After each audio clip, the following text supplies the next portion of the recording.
Chapitre 8. Recevoir la bénédiction. Il a fallu une séance de chatouillis, 2 animaux en peluche, 3 verres d'eau et 4 chansons avant qu'Annika, 3 ans, soit enfin prête à se mettre au lit. Eric, exténué, s'agenouilla à côté du lit de sa petite, joignit les mains et baissa la tête afin de prier avec elle. Avant même qu'il puisse commencer, une petite voix l'interrompit. « Tu peux recevoir la bénédiction, papa. »« Hein? » Annika prit les grandes mains d'Éric et, ses petites mains grassouillettes, les pressa ensemble et leur donna la forme d'une coupe. « Ça y est, tu es prêt à recevoir la bénédiction. » À l'école du dimanche, mademoiselle D a dit qu'on peut prier comme ça. Éric sentait les larmes lui monter aux yeux quand sa petite fille plaça ses mains ouvertes au-dessus des siennes et se mit à prier pour lui. Les paroles d'Annika n'avaient rien de différent, mais ce soir-là, Éric fit une toute nouvelle expérience de la prière. Il vit son Père céleste déposer des bénédictions dans ses mains et sa vie. Cet épisode s'est déroulé il y a 10 ans, mais Éric place encore ses mains en forme de coupe pour prier. Sa posture devant Dieu est pleine d'attente et de reconnaissance. Recevoir la bénédiction accorde à Éric une nouvelle perspective sur la prière. Au-delà des seuls mots, ce geste l'amène à communier avec Dieu. La prière est bien plus que des paroles, elle implique le cœur et l'esprit. Cependant, avons-nous déjà considéré que le corps peut aussi s'intégrer à la prière? Nous connaissons tous certaines postures associées à la prière. Baisser la tête, joindre les mains et fermer les yeux. Il est intéressant de noter que l'Écriture n'enseigne nulle part que ce sont là de bonnes façons, ou les meilleures, de nous préparer à prier. Un examen rapide de la parole révèle que les personnages bibliques se montraient un peu plus actifs en priant. On peut lire dans 1 Roi 8, verset 22. « Salomon se plaça devant l'autel de l'Éternel en face de toute l'assemblée d'Israël. Il étendit les mains vers le ciel et il dit. » On peut lire un autre exemple dans Daniel 6, verset 10. Lorsque Daniel sut que le décret était écrit, il se retira dans sa maison, où les fenêtres de la chambre supérieure étaient ouvertes dans la direction de Jérusalem, et 3 fois par jour il se mettait à genoux. Il priait, et il louait son Dieu comme il le faisait auparavant. On peut y lire dans Esdras 9, versets 5 et 6. « Je tombai à genoux, j'étendis les mains vers l'Éternel mon Dieu, et je dis, mon Dieu, je suis dans la confusion et j'ai honte. » On peut lire dans Matthieu 26, verset 39. « Puis, ayant fait quelques pas en avant, il se jeta sur sa face et pria ainsi. Mon Père, s'il est possible que cette coupe s'éloigne de moi.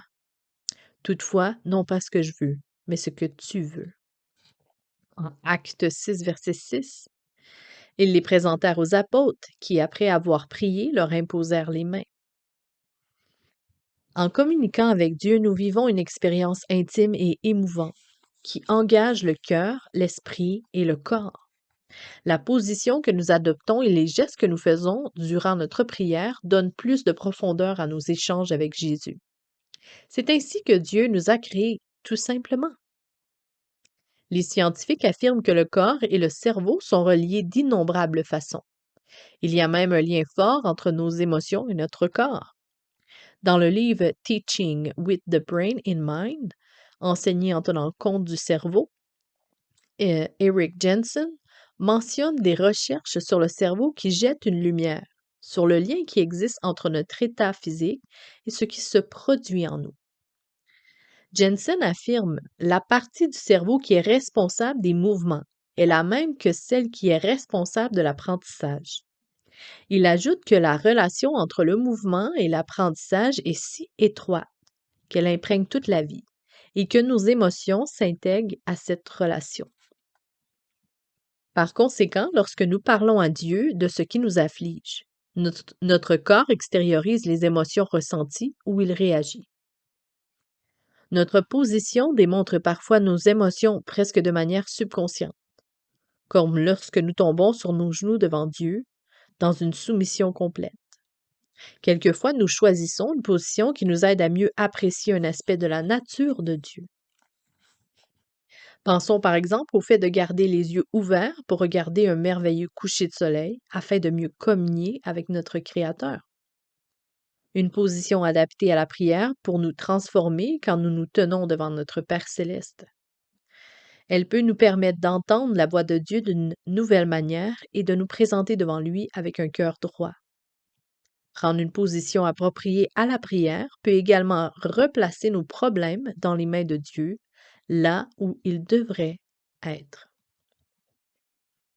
C'est ce qui est arrivé au roi Ézéchias. Vous n'avez pas entendu parler de lui? Laissez-moi vous le présenter. 2 Rois 18, versets 5 et 6. Ézéchias mit sa confiance en l'Éternel, le Dieu d'Israël. Et parmi tous les rois de Juda qui virent après lui, ou qui le précédèrent, il n'y eut point de semblable à lui. Il fut attaché à l'Éternel et ne se détourna point de lui, et il observa les commandements que l'Éternel avait prescrits à Moïse. Au cours de son règne, Ézéchias s'est révolté contre les Assyriens impies, refusant de leur payer un tribut. Malheureusement, une fois que les Assyriens ont conquis les villes fortes de Juda, la rébellion de ce roi les a beaucoup contrariés. Et par conséquent, le roi d'Assyrie, Sanchérib, a cherché à humilier Ézéchias devant son propre peuple. La diffamation à l'époque biblique n'était pas tellement différente de celle que l'on connaît aujourd'hui. Les versets 19 à 37 de 2 Rois 18 nous donnent une bonne idée des tactiques employées par Sanchérib. Il y a les insultes, les menaces, le mensonge, la calomnie et le blasphème. Quand Sanchérib a envoyé un message cinglant à Ézéchiel pour lui faire savoir que l'Éternel ne protégerait pas Jérusalem, le roi de Juda s'est approché de Dieu d'une façon particulière. On y lit dans 2 Rois 19, versets 14 à 16. Ézéchias prit la lettre de la main des messagers et la lut. Puis il monta à la maison de l'Éternel et la déploya devant l'Éternel, à qui il adressa cette prière. Éternel, incline ton oreille et écoute, Éternel. Ouvre tes yeux et regarde. Entends les paroles de Sanchérib, qui a envoyé Rabshakeh pour insulter le Dieu vivant. Quelle position favorable à la prière d'Ézéchias a-t-il prise? Il a placé la lettre offensante devant l'Éternel, comme pour lui dire: Tu as vu, Seigneur? Regarde ces mensonges odieux. Sauve-nous d'une nation aussi impie. Bien sûr, Dieu connaissait déjà le contenu de ce message. Ézéchias n'avait pas pour but de lui faire lire, mais plutôt de lui présenter son fardeau. Il a tout remis entre les mains de Dieu et le priant instamment d'intervenir. Y a-t-il des sujets de prière que vous souhaitiez déposer concrètement devant Dieu? De quelle manière votre perspective changerait-elle si vous placiez vos documents de divorce devant Jésus en le suppliant de vous aider? Qu'en serait-il si vous teniez le rapport du médecin et le montriez au Seigneur? Vous sentiriez-vous autrement après avoir imprimé le courriel rempli de calomnies à votre sujet et l'avoir présenté à votre Père? Adopter une position appropriée à la prière ou poser un geste qui lui convient peut plutôt rétablir un sens ordonné à nos cœurs et à nos problèmes. Nos difficultés peuvent prendre en importance quand nous les voyons par les yeux de notre Créateur. Plutôt peuvent perdre en importance quand nous les voyons par les yeux de notre Créateur. Christ est bien capable de s'occuper du contenu d'une feuille de papier. En passant pour voir comment ces épisodes de la vie d'Ézéchias s'est terminé, lisez le reste du récit de 2 Rois, chapitre 19. Nous engager physiquement dans la prière peut aussi enrichir notre expérience quand nous prions pour nos proches.